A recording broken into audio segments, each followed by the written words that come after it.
নবী করিম সাল্লাল্লাহু আলাইহি সাল্লাম ইরশাদ করেন, তিন ব্যক্তিকে আল্লাহ পাক ভালোবাসেন আর তিন ব্যক্তিকে খুব বেশি না পছন্দ করেন।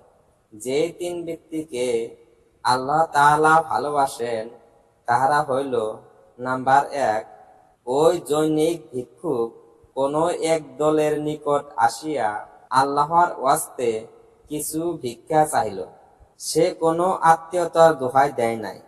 উক্ত দলের লোকেরা তাহাকে কিছুই দিল না, কিন্তু এক ব্যক্তি গোপনে ভিক্ষুকের হাতে কিছু দিয়া দিল। যাহা ফকির ব্যতীত ও আল্লাহ ব্যতীত আর কেহ জানিল না। এই ব্যক্তিকে আল্লাহ পাক ভালোবাসে।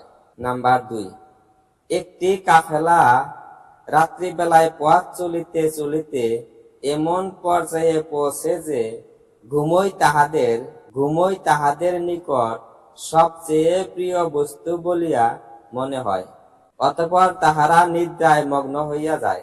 কিন্তু তখন এক ব্যক্তি নামাজে দণ্ডায়মান হইয়া আল্লাহর দরবারে অনুনয় বিনয় করে ও কোরআন তেলাওয়াত করিতে শুরু করে। নাম্বার 3, এক ব্যক্তি কোন মুজাহিদ বাহিনীতে শরীক হয়। শত্রুর মোকাবেলায় উক্ত বাহিনী পরাজয় বরণ করে, কিন্তু সেই ব্যক্তি দৃঢ় পদে বুক পাতিয়া দাঁড়ায়। অতঃপর হয় শহীদ হইয়া যায়, না হয় বিজয়ী হয়। এই তিন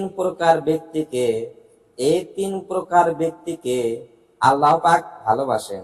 আর যাহাদেরকে আল্লাহ পাক পছন্দ করেন না, সেই 3 শ্রেণীর লোক হইল বৃদ্ধ ব্যভিচারী, অহংকারী ভিক্ষুক ও সর্বশেষে অত্যাচারী ধনী।